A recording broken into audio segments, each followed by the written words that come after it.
Hey everybody, it's me Arlene, Delicious Delights, and welcome to my channel.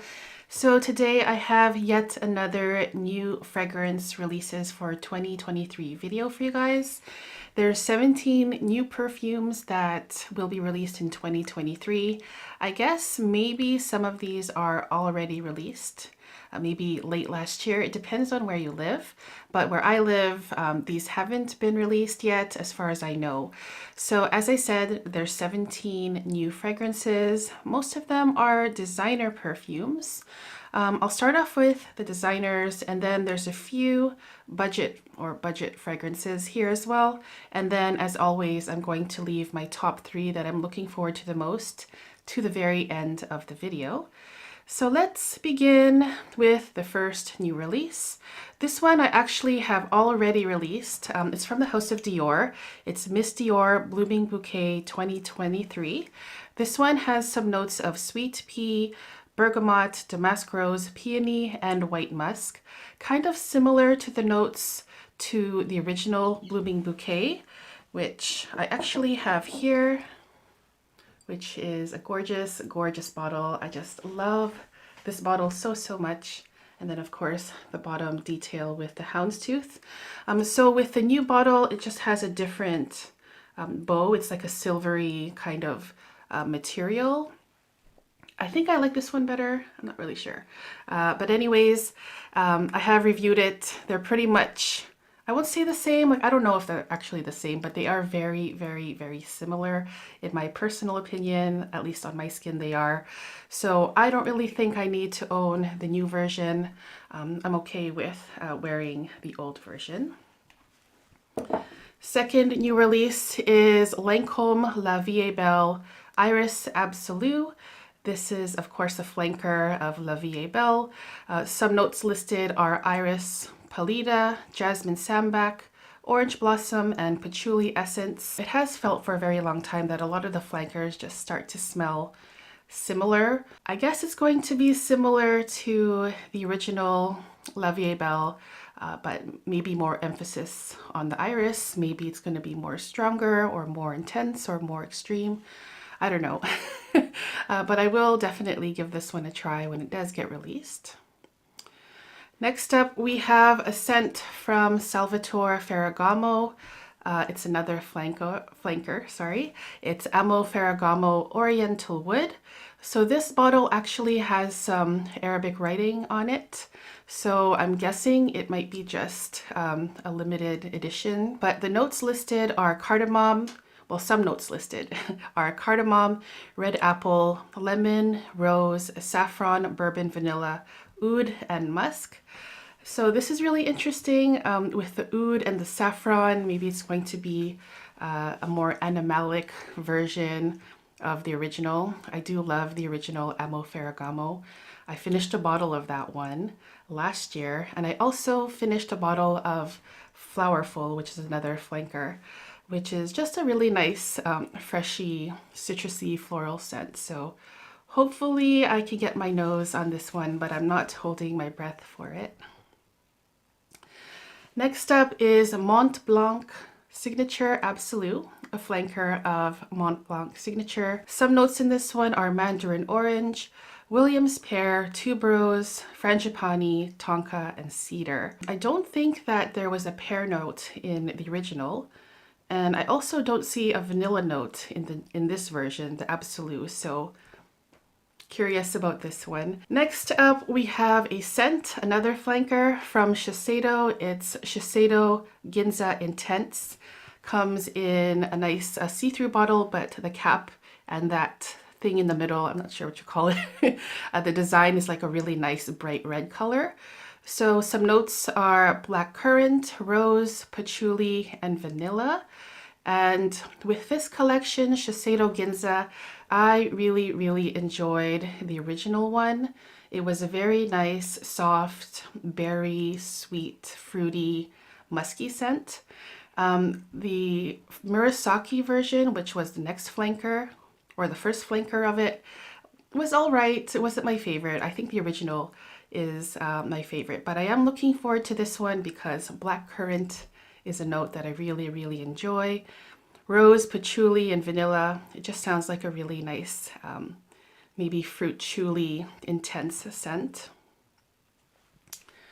Next one is Carolina Herrera VIP Rosé, and it says I love New York on the bottle as well.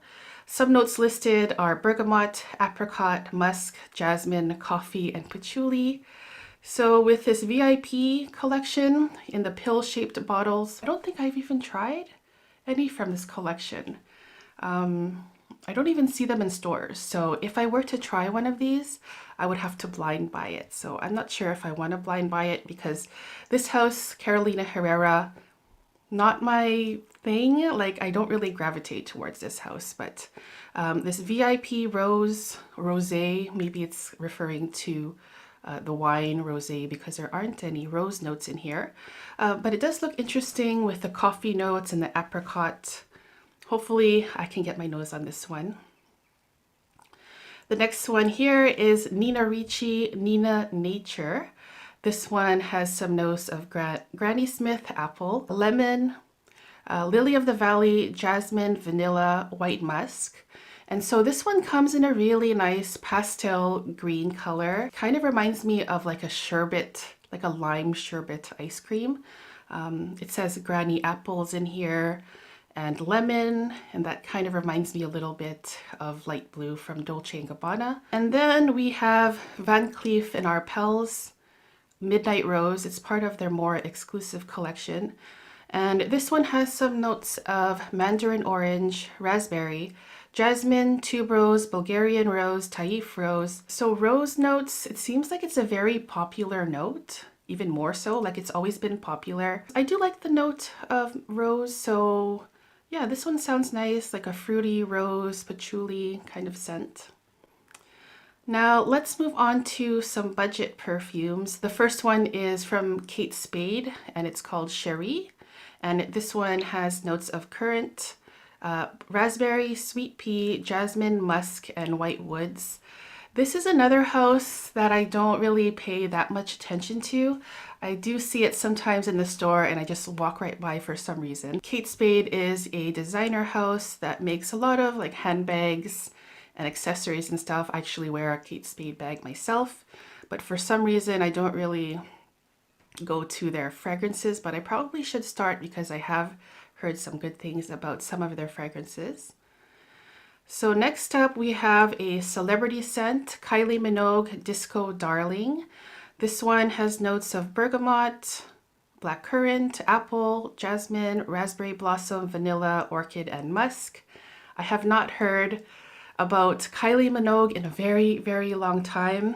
When I think of Kylie Minogue, I go way back to the 80s when she sang Locomotion. Her scents, I think I have tried. Maybe one of her scents a long time ago. Very sweet, like typically sweet, fruity, vanilla type of scent. But yeah, I'll give this one a try, Disco Darling. Next one is Bath & Body Works Champagne Toast. They're coming now in a perfume bottle. It's probably one of their best sellers, I would guess, when it comes to their scents in all forms, in body spray or lotions. This one has some notes of champagne, red berries, and tangerine. And I'm just going to assume that it's just going to be a more strong version of their body spray. I really do like the scent. I think most people do. Also, the candle is really nice as well. Just a nice fruity, sweet, fresh, sparkling champagne kind of scent. And then there's 3 new fragrances from Victorinox. Swiss Army for Her. And the first one is Ginger Lily, there's Apricot Rose, and Lilac Jasmine. I'll just read out some of the notes for each of them. So for Ginger Lily, there's ginger, green geranium, lily of the valley, dog rose, coniferous woods, and musk. I've never heard of dog rose. No idea what that is. Sounds interesting though. Then there's Apricot Rose, and some notes are grapefruit, garden rose, apricot, forest raspberry, and musk.